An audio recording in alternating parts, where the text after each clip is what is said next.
Olá, meu nome é Eduardo Bertolini, sou neurocirurgião do Núcleo de Coluna do Hospital Sírio-Libanês e sou preceptor da residência de neurocirurgia do Hospital do Servidor Público Estadual. E hoje, na experiência Sírio-Libanês, nós vamos abordar o tema trauma raquimedular. O conceito de trauma raquimedular seriam lesões traumáticas da coluna vertebral com lesões das raízes ou da medula. Porém, esse termo ele pode ser extrapolado para traumas na coluna, mesmo sem o acometimento dessas estruturas, né? Podendo ter acometimento de vértebras, ligamentos, discos e, eventualmente, até músculos. E por que este tema é um tema relevante? Primeiro, pela grande incidência que ele tem, pela causa de sequelas que ele pode trazer, né? São sequelas catastróficas para o paciente, né? E também pelo elevado custo desses pacientes que podem ficar sequelados, tanto no ambiente hospitalar, nesses gastos que esse paciente vai gerar lá, mas também quando ele ele tem a alta, né? Então, todos esses gastos que esse paciente vai ter pelo resto da vida, quer seja para os meios públicos ou particulares. O paciente, o perfil principal desse paciente são indivíduos do sexo masculino, com uma idade média de 30 a 35 anos. Nesses indivíduos, a principal causa são acidentes automobilísticos e a gente tem um segundo pico, né, em indivíduos idosos, né, só que nesta faixa etária, geralmente a principal causa são quedas da própria altura, né. Outras causas frequentes são lesões causadas no esporte, mergulho em água rasa ou também ferimentos por arma de fogo. A região da coluna mais acometida geralmente é a tóraco-lombar.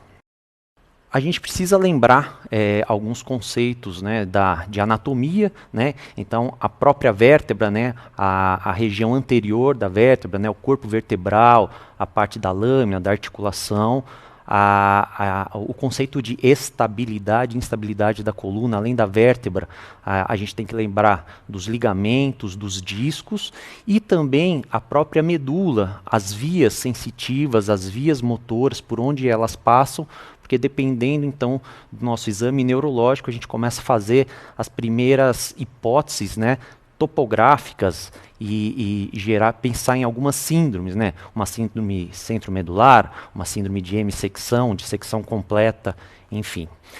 Do ponto de vista prático, os senhores vão se deparar com pacientes politraumatizados, quer seja no ambiente pré-hospitalar, quer seja no ambiente hospitalar. O atendimento a esses pacientes ele é feito, né, através de uma padronização pelo ATLS, né, que seria o ABCD do trauma, conhecido assim, em que primeiro a gente tem que garantir a perviedade das vias aéreas, a ventilação desse paciente, né, a parte hemodinâmica, né, cardiovascular desse paciente, e no D, então, a parte do disability, que é a parte que entra, então, o exame neurológico, que é o tema da nossa conversa de hoje. A gente tem que lembrar que, além do exame deste paciente, o exame físico, para a gente falar de estabilidade, é fundamental um exame de imagem, né?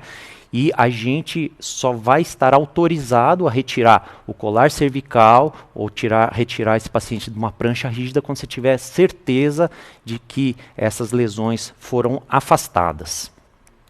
Existe também uma padronização do exame neurológico que é feita, foi preconizada pelo grupo ASIA, né, que é a American Spine Injury Association, né, e ele mostra como a gente deve analisar ou examinar esse paciente.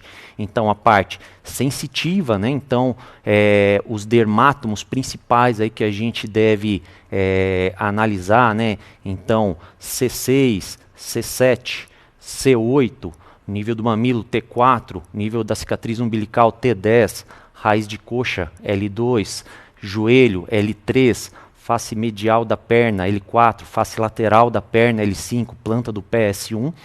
Também a inervação para os músculos chaves, né, para a gente testar a força motora, né? Então, C5, C6, extensão do punho, C7, extensão do braço, a parte de C8, flexão dos dedos, T1, a abdução dos dedos, L2, a coxa, né, a extensão da coxa para o quadril, L3, a extensão da perna sobre a coxa, L4, a dorsiflexão do pé, L5, a dorsiflexão do hálux e S1, a flexão plantar do pé. Então são alguns dermátomos chaves que a gente tem como analisar para a gente depois falar sobre nível de lesão. Além disso, a força muscular ela é graduada de 0 a 5, em que 5 seria uma força normal, 0 é plegia, né, ausência completa de força, e daí 4 seria uma paresia, 3 uma paresia um pouquinho maior, mas que vence a força da gravidade, força grau 2, uma força um pouco menor que não vence a gravidade, apenas um esboço. Então, através dessa análise padronizada, você considera então alguns conceitos de nível de lesão, ou seja, seria o nível mais caudal de sensibilidade preservada e com força maior ou igual a 3, né? E também as diferenças de lesão completa e incompleta, onde completa é ausência, né, de sensibilidade e força e também ausência de reflexo bulbo cavernoso e ao toque retal não ter contração nem sensibilidade. Cabe aqui a gente salientar que esse exame ele só pode ser feito quando o paciente ele tem um nível de consciência preservado e também se excluído uma condição chamada choque medular, que é muito comum no politraumatizado na fase mais aguda, que seria uma paralisia flácida, que pode ser temporária aí nas primeiras 24 a 48 horas.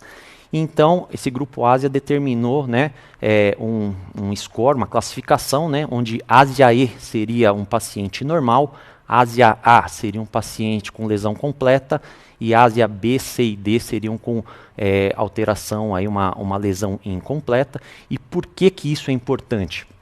Porque a gente sabe que pacientes com Ásia D têm uma grande chance de recuperação da deambulação, né, e de toda a sua atividade. O contrário a gente vê em pacientes com Ásia A. A chance dele voltar a andar, dele voltar a ter uma função motora ali é muito baixa.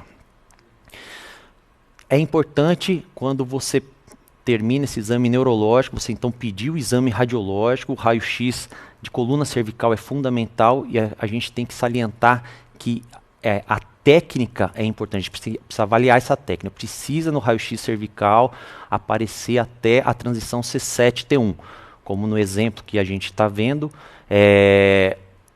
um raio-x inadequado estaria escondendo uma lesão que a gente depois, num segundo raio-x com uma técnica melhor, esse paciente tinha, né, uma fratura, um escorregamento e teve que ser operado, né? Então, se você tira o colar cervical utilizando um exame inadequado, você pode causar uma lesão irreversível nesse paciente.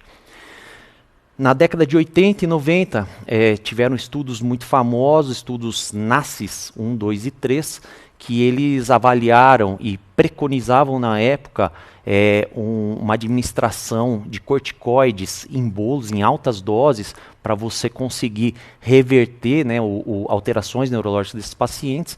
E depois, com o advento da medicina baseada em evidências, isso foi visto que era uma evidência 3, né? Então, hoje não se preconiza que a gente faça mais esses bolos de corticoide nos pacientes com trauma raquimedular. Quando se identifica alguma lesão, aí se aciona os grupos especializados em coluna, neurocirurgia ou ortopedia, e a gente, de acordo com algumas ferramentas de classificação de fraturas e também dos ligamentos, enfim, a gente acaba direcionando esse paciente para um tratamento conservador ou para um tratamento cirúrgico. Então, algumas fraturas são fraturas que a gente pode manejar de maneira conservadora. Então, você pode utilizar o colar cervical ou o colete nesses pacientes em que essa fratura, essa lesão, ela não é instável e depois ela cicatriza, esse paciente depois vem a ter uma vida normal. Em alguns casos, quando há uma compressão neurológica ou eventualmente uma instabilidade, esses pacientes eles precisam ser descomprimidos e muitas vezes estabilizados, né, com cirurgias de instrumentação para você evitar que esse paciente tenha uma lesão neurológica, ou nos pacientes que já tenham a lesão neurológica, para que eles possam dar continuidade na reabilitação. De maneira assim, avaliando toda a literatura que a gente tem hoje, né, a melhor evidência da literatura, infelizmente as evidências não mostram que a nossa atuação, do ponto de vista cirúrgico, não tem grande influência em mudança desse estado neurológico desses pacientes, né?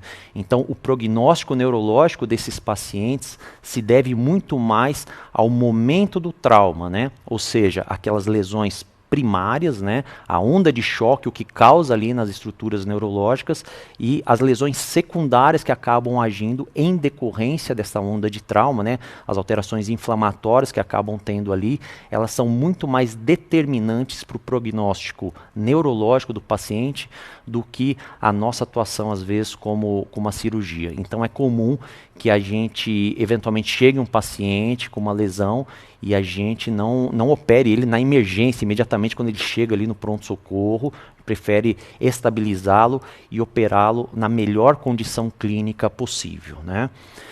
É fundamental que a gente esteja cercado por uma estrutura com um grupo muito técnico, um grupo muito atualizado, discutindo os casos, como a gente tem aqui no grupo de coluna, no núcleo de coluna aqui do Hospital Sírio-Libanês. A gente tem uma estrutura adequada de pronto-socorro, de centro cirúrgico, para que a gente possa efetuar a melhor cirurgia possível para esses pacientes.